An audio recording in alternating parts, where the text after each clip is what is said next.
It is a great pleasure to welcome you to the first Zoom webinar regarding my new book, Survival of the Fit. I have watched the growing youth health crisis from a front row seat as a doctor and sports psychologist.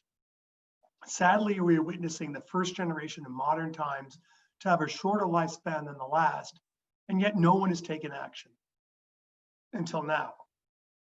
By being here tonight, you are all deputized into the physical education revolution.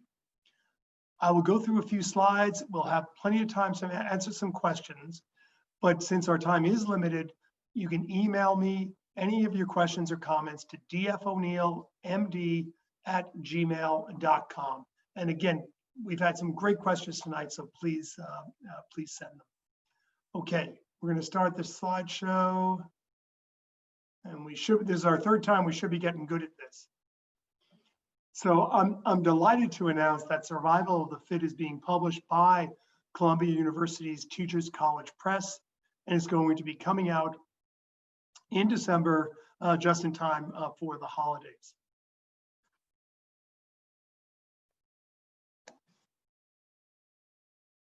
Two-year-old children do not sit in chairs. They are in motion, they play. And this is not just humans. All animals engage in play, even octopi, who we are separated from by some 250 million years of evolution. Animals are born with what I have defined as a physical identity that makes them want to explore, to touch things, to actually use all five senses and engage with the world around them. This is simply what animals do. This is what human animals do. Unfortunately, in the 21st century, a majority of our children have their physical identity driven out of them.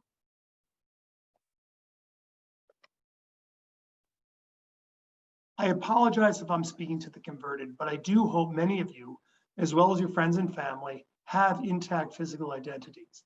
However, we know from the majority of our population in the United States and Western Europe, this is not true. Close to 80% of children are overweight or obese. And this is not just an aesthetic problem. Obesity is linked to a host of diseases, including diabetes, high blood pressure, and depression. And if that isn't bad enough, it's a problem that every taxpayer has, as these ailments represent billions of dollars in healthcare costs.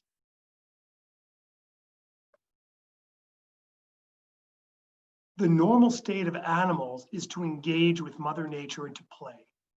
There is no puppy dog who has been out running in the woods every day that suddenly decides he would rather just sit on the couch. It is the same with humans. Your daughter will not choose a video game over playing on a slide or jumping in the ocean unless her physical identity has been lost. The forces of Instagram, Facebook, Fortnite, and a bunch of other things I don't really understand are incredibly powerful. These entities don't care about your kids. They care about making money, and they're really good at it. There are thousands upon thousands of super smart people out there whose job it is to addict us to two-dimensional entertainment and ultra-processed foods. And this addiction keeps us away from our natural state as hunter-gatherers and destroys our physical identity. We are a long way from the 3 TV channels and the 6.5-ounce Cokes once a month that I enjoyed as a child. And by the way, those 3 TV channels are pretty uninteresting. Is there anyone who believes that children today have it better than 50 years ago when we played outside, rode bikes, built forts, played hopscotch and stickball, and only went inside on a threat? By spending more time indoors, children are responding not only with physical diseases, but mental diseases, and not surprisingly, poorer school performance. The teachers out there all know this. No Child Left Behind took time from PE and gave it to math and English. So what happened to math and English achievement? Nothing, no change. And you know why? Because these children are not healthy enough to learn. Their brains are not assimilating information because they are sick. When I was a kid, we smoked cigarettes. My brother Brian didn't smoke cigarettes, but I did. But we were risking lung disease at the age of 50 or 60. This is not the case today. These youngsters are sick now. They have adult diseases like diabetes, high blood pressure as teenagers. You want them to compete with the Chinese? Well, there's no STEM without fitness. We cannot solve this health crisis with a negative. We need to solve this with a positive. We need to let students keep their physical identity. And the best way to do this, as my friend Isaac would point out, is to keep them in motion. The only way we can affect this is with high energy physical activity for every child, every day, every year of school. The decision makers, the politicians, the superintendents, principals, and teachers, many of these folks are my age, but the world has changed drastically in the past 50 years, and even more so in the past 15 years. And oh, by the way, human evolution cannot keep up with Apple by rolling out a new version every 12 months. Part of a child's education is learning to move in their own bodies. With intact physical identities, decisions about food, exercise, lifestyle choices are going to be healthier because they have maintained their need to move and their connection with nature. Importantly, school should be a healthy place for all students, not just the small percentage who are playing sports.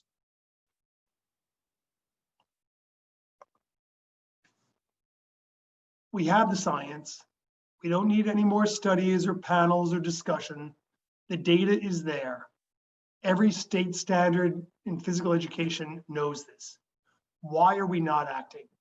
The one thing we know that has a positive effect on Alzheimer's and dementia is physical activity. Why would we think the brain would not respond in a similar fashion in younger humans?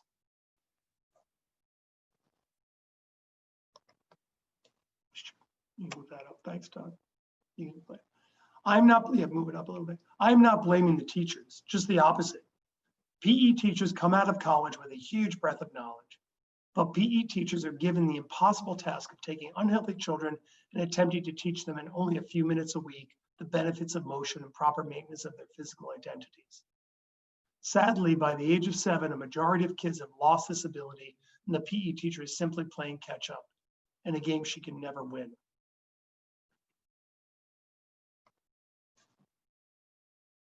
This is a low bar. A 1-minute plank, a few push-ups and sit-ups, maybe one pull-up, and for sure knowing how to do a proper squat.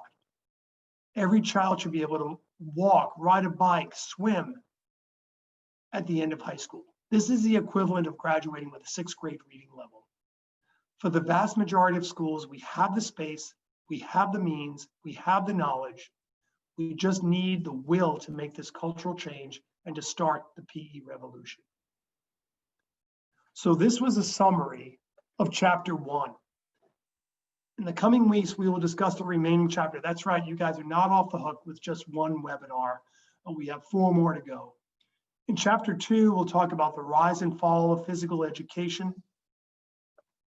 Chapter 3, roadblocks to rebranding physical education. Chapter 4, we're going to remove those roadblocks where we can discuss how this can be achieved without increasing the school budget. And in chapter 5, you're going to go from being a deputy to being a true revolutionary for children's health. Lack of fitness affects all of us. I changed the word contaminated to addicted because this is what's going on, and anybody with teenagers knows this. We are not going to cure this with a negative. Just say no does not work with addicts. Physical identity is a positive, active solution, literally and figuratively. We need to let them play outside and not stop playing until it's time for supper. Children are identifying younger and younger as athlete and non-athlete, and what do non-athletes do? They play video games on the couch. This is insane. The only thing you're doing at the age of 7 is being a kid. So let me leave you with this. If I'm not mistaken, there's a national election soon. We need to vote for those who will be concerned with the physical and mental health of all of us, but especially the next generation, and actually not just a national election, but a local election. So thank you again for coming. We now listen to any questions or comments, and we're gonna kind of open up the Zoom meeting here. So is this something that is this nurture or nature? Is this something that is uh, in us to begin with and then goes away, or is taught at an early age? So that's a really good question. This is nature. Again, that's why I talked about the octopus and the puppy dogs and bears and go on YouTube. You can see zillions of these videos. This is what children do. This is what youngsters do. This is what humans do. Again, that 2-year-old does not sit in a chair. They don't know how to do that. They run around, they put stuff in their mouth, they smell things, they get dirty. That's what they're supposed to do, because by doing that, they're learning, they're staying busy, they're exercising their primitive brains. But once they've given that iPad in front of them and they're given this incredible blast of input, their brains get actually altered, and they have functional MRI evidence to show this. We can't let that happen. We can't let kids get addicted to two-dimensional entertainment. And if we don't let them get addicted, they won't get addicted. In other words, if we don't let that 2-year-old become addicted to these things, they're going to keep on being that inquisitive, high energy person. And they're going to keep that physical identity throughout their entire life. Right now, you can think about the 80-20 rule. 80% of humans now have lost their physical identity. How incredible is that? Unfortunately, the 20% who have it are most of the people that are listening to me tonight. Terry, do you have a question from the legislative aspect? We're going to unmute you here. What I said to a school superintendent when I first started this concept is, he told me, "Doctor, you're not going to legislate your way out of this." And I don't see any other way we can get this to happen, because we're not doing it on the district level. There's too much inertia. But Illinois is trying to do this on a statewide level. Can we do it in New Hampshire, which has a physical identity more than most states? Can we get this done? I think we could, but here's the issue. I mean, first off, whenever you bring up something, you've got to have good, solid arguments to get people on your side.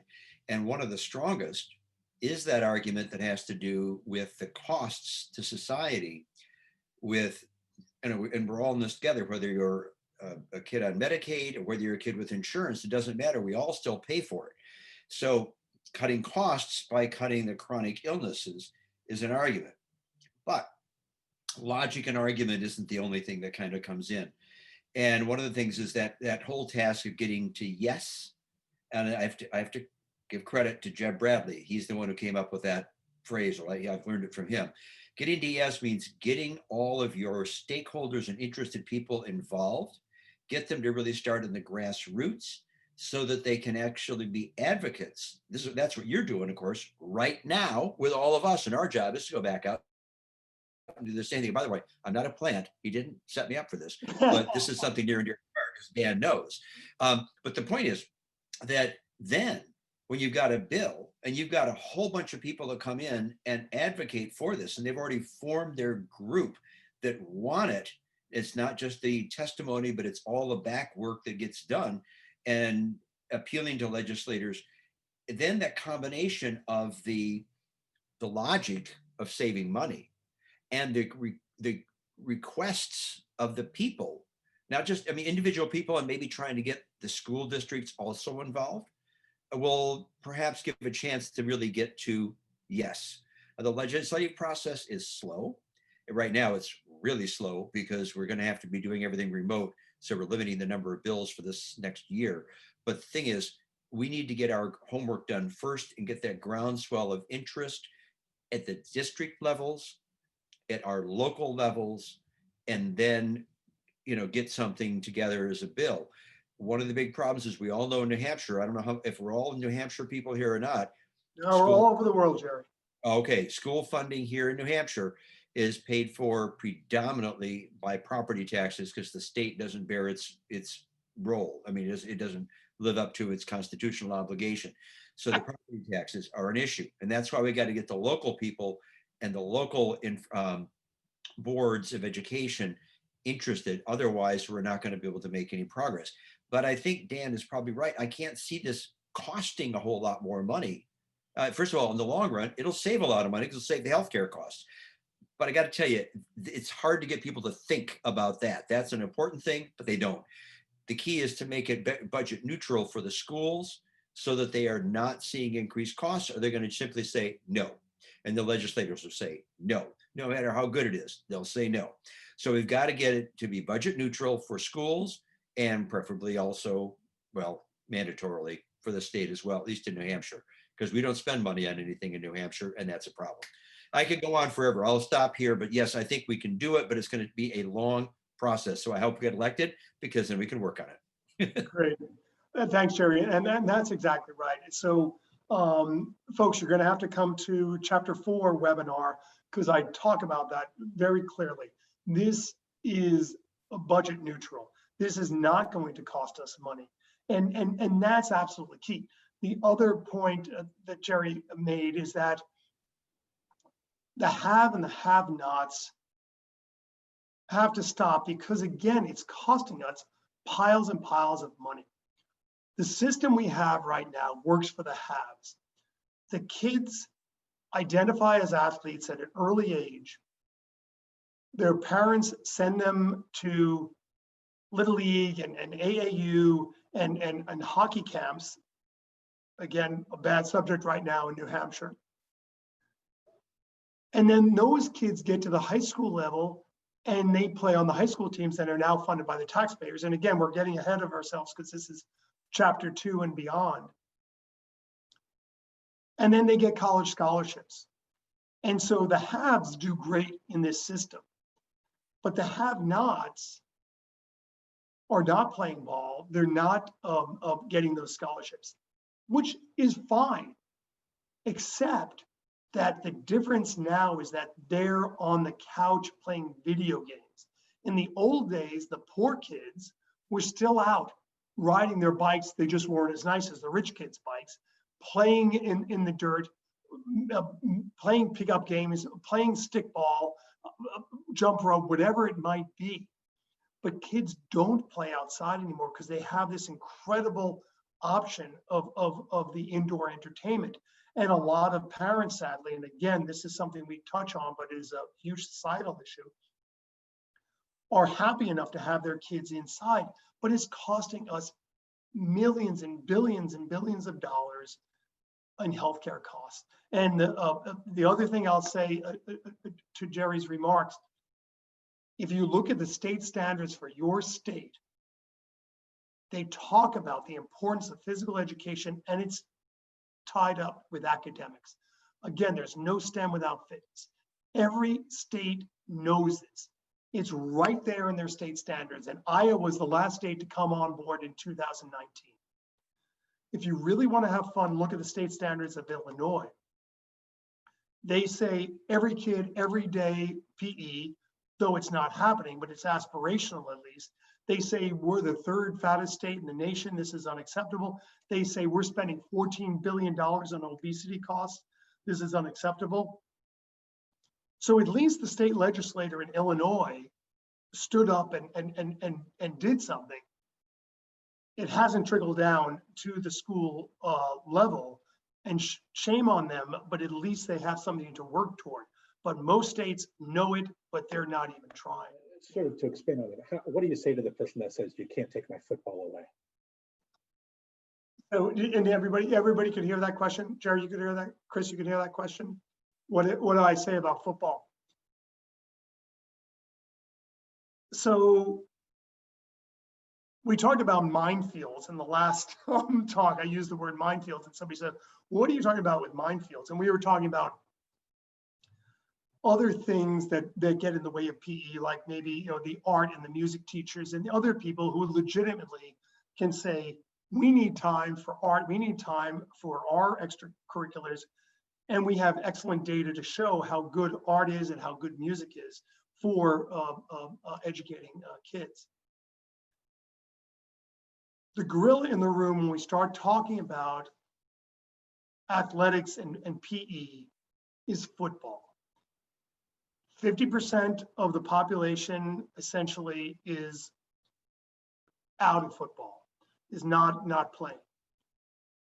The rest of the 50%, the boys, a big chunk of them have no interest in football, and more, even if the boy had an interest in football, the parents are saying, sorry, you're not playing football. Football is going away, I would predict, at the public high school level in many states in the next 10 years, because we know the risks, we know all the issues associated with football, and we know the expense. So again, not to tip my hand on the coming chapters, but a big part of that budget neutral concept is sadly high school football. And it's not that I'm even opposed to football. I'm a sports medicine doctor. I know that football is good for a lot of young boys, but that's got to be done on the community level. That is not the job of the schools. That should not be coming out of the school budget, because again, that's the have and the have-nots. And the football players become the haves, and the have-nots are that other 80% of kids who are obese, who have high blood pressure and diabetes, and who are on the couch in the afternoons.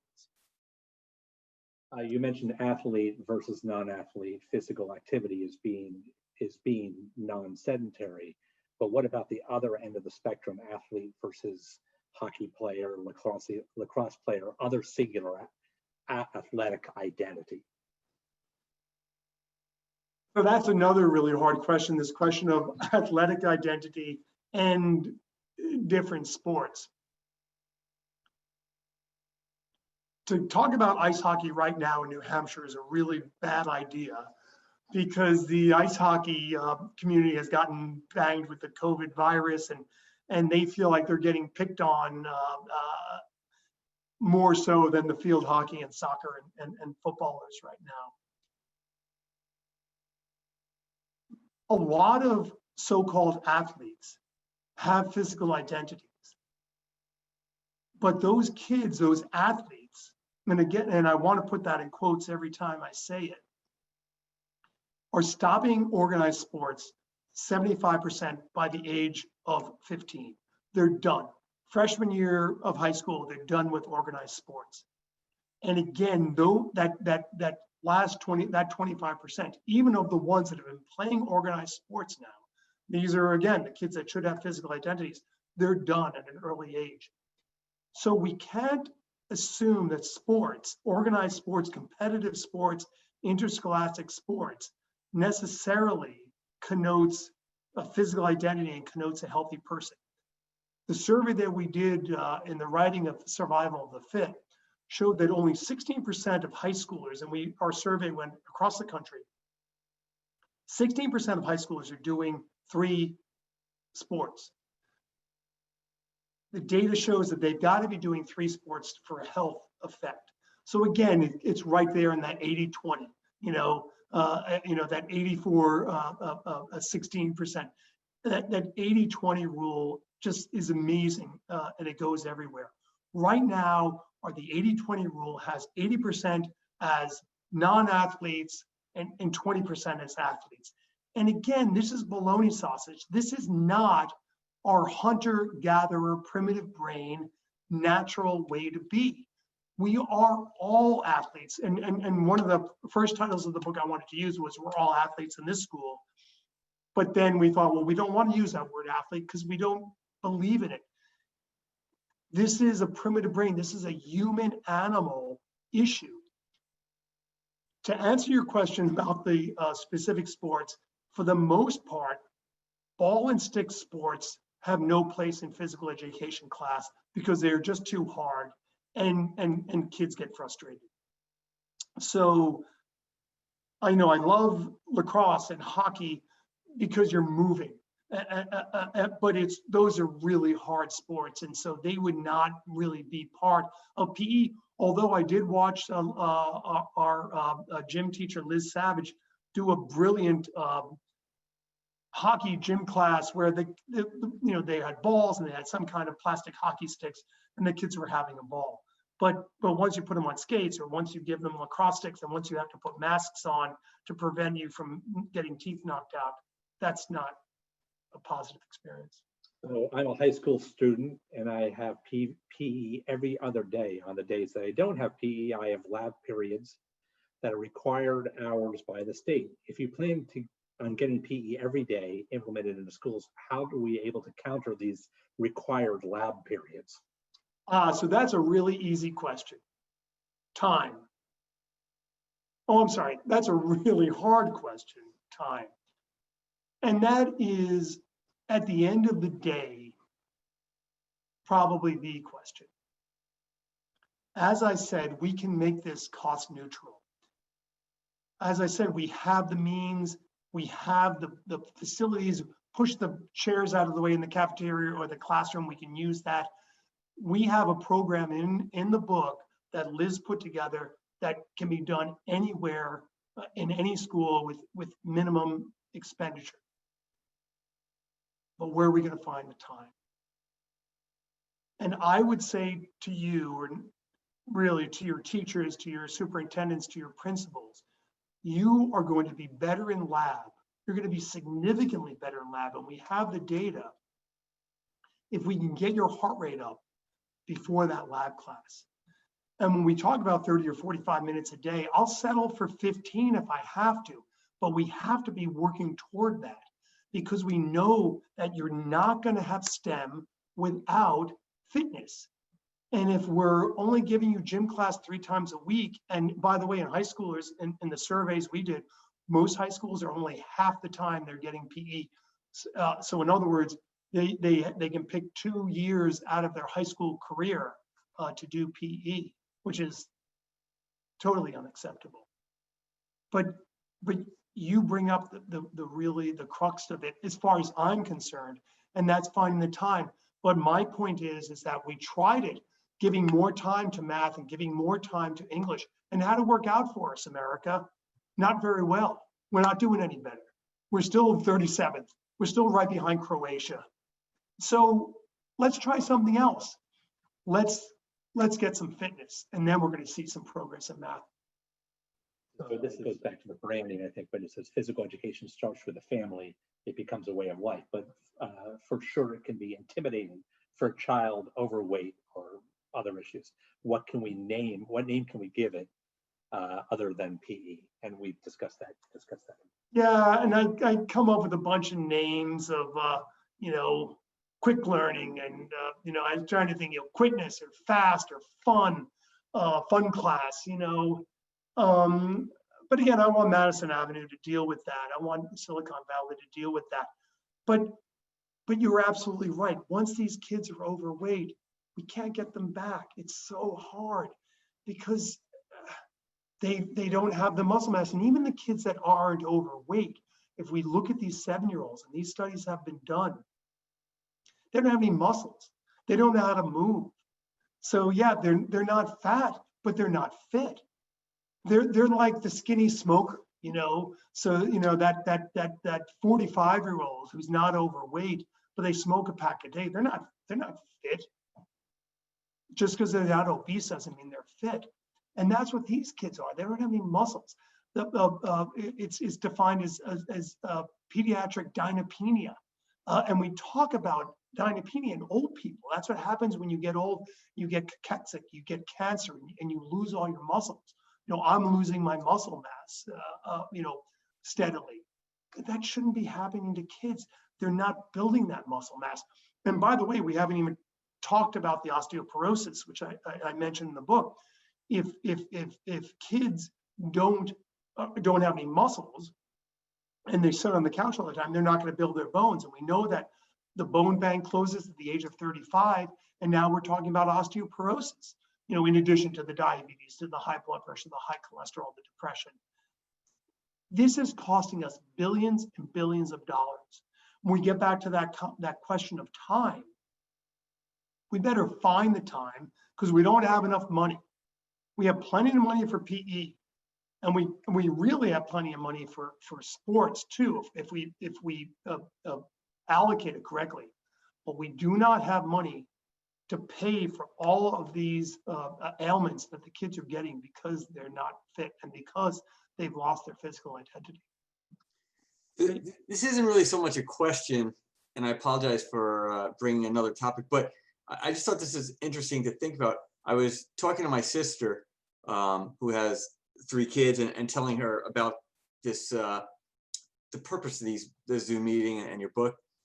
And she grew up with me, so we walk to school every day, or in the winter we Nordic ski to school. And so, but she said to her, gym was her worst. Like, she still has nightmares about being the last kid picked and having a big boy throw a ball at her head. And like, so her question was, why would anyone want to go to the gym? And it just made me think that the importance of, and this would be your sequel, the importance of, once we get gym back, the importance of education to make it so it's not just football brought into gym where some of the kids are going to love it, but most will. And so just wondering, what you thought, if you've given some thought of what would be the gym class of your dream, kind of. We've given it a lot of thought. Thanks for the question, Jeff. And that's chapter 2. So I'm guessing you're going to come to the next webinar. Yeah. Neil Moyna, a PE professor from Dublin, talks about this, and he talked about rebranding. And at the end of chapter 2, I throw out, a list of what should we call this? Move time, fast time, because gym class has this connotation for a lot of parents, and then they pass it on to their kids. And then, like you say, that the first time somebody gets their glasses knocked off by that volleyball, it's over. And so it has to be rebranded. It can't be competitive in that sense. I have had fun arguments with Avery Feigenbaum, and we have a fun YouTube interview with him, who is an expert on pediatric activity. And we do talk about skills, and for sure, putting your hand up to block a ball or an object is a life skill that you should have, but you shouldn't be afraid to go to PE class, and you shouldn't be threatened.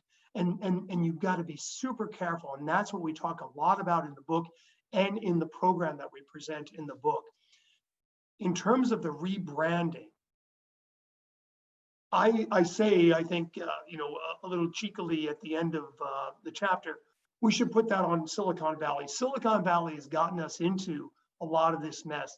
They should get us out. How do you want to rebrand it, guys? What do we want to call this?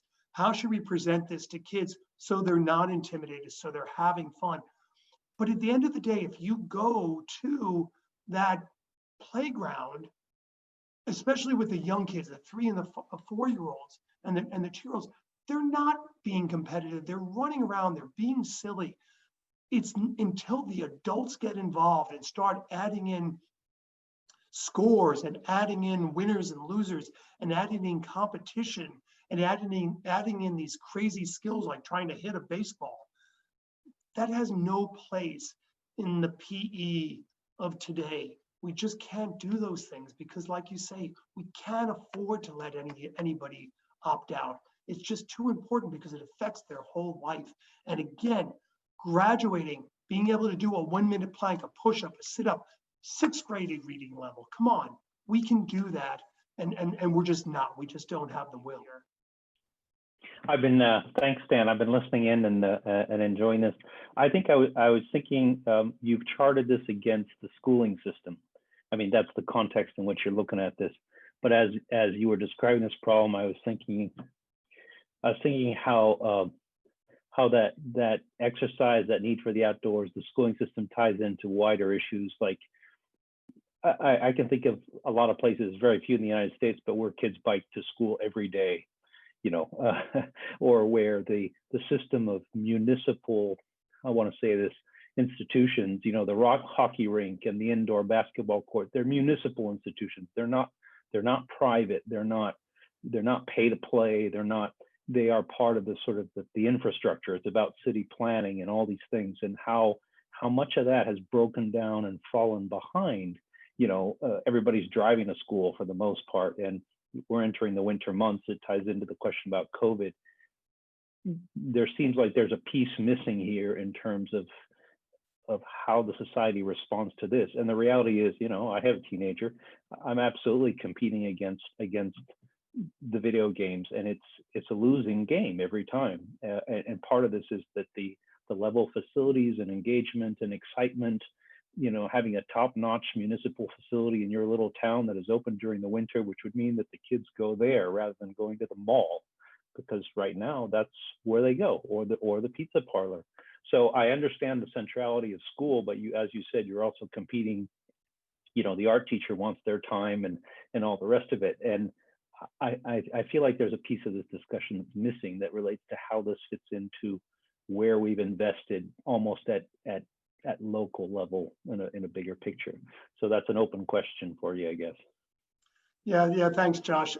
And I do touch on all of these things, in the other chapters, because again, these are obvious problems. I want to tell you one thing. So my cousin lives in the town of Pelham, New York. Pelham, New York built a beautiful school right in the middle of the town. It's not a terribly big town geographically. So every kid lives within a mile of the town, of the school. So the kids can all walk to school, perfect. So when I go to visit my cousin, what do you see at 7 o'clock in the morning at the Pelham school? A row of cars of people dropping off their kid because their kids could not walk that mile to school, even though here was a town that designed it for this. The other point you make, and the point that I make in the book, is that this is a community issue. Absolutely. This is not the job of the schools to have competitive sports or to have a pecking order. Every kid has to be involved. And that's why, as the point Jeff made, we have to make sure every kid is having fun and getting this experience, this positive experience. The really depressing thing that I'm going to say now is that this generation, I think, is lost. I don't think we can get them back. They are addicted. And again, I don't use that word loosely. They are addicted to this. And it's a fight that parents and teachers and principals are just going to lose. One of the gym teachers that we talked to and talks about this in the book, she has to look at the kids' ears. She makes them pull up their hats at gym class because they have earphones in their ears and they're listening to their friends, or they're on Facebook, or they're doing whatever. This generation might be lost.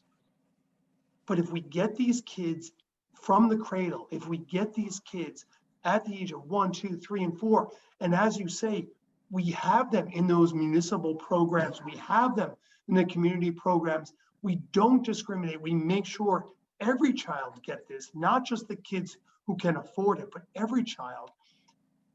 That's how they grow up. That's what they do. And then we're not fighting them. Then parents don't have to fight them. Parents have to fight them the way our parents fought us. You got to get in at night. It's dark. You've got to come in. That's the fight we want to have. And that's the fight we can have, because that's our natural being. That's the way we are wired. That's our primitive brain. We want that. We seek that. We just can't get it driven out of us by the bad food and the life on the couch and the forces of Facebook and Fortnite. So, have you encountered, or do you anticipate any pushback from body image folks? Yeah, it's funny you should say that. I actually put a paragraph in the book that I was surprised I didn't get pushback from my publisher. This is not an aesthetic argument. This is a health argument. Obesity is a health issue. I appreciate that as Michael pointed out, this is incredibly complex. And I understand that it can be generational because children in the womb are affected by their mother's obesity, i.e. diabetes and their hormones and physiology.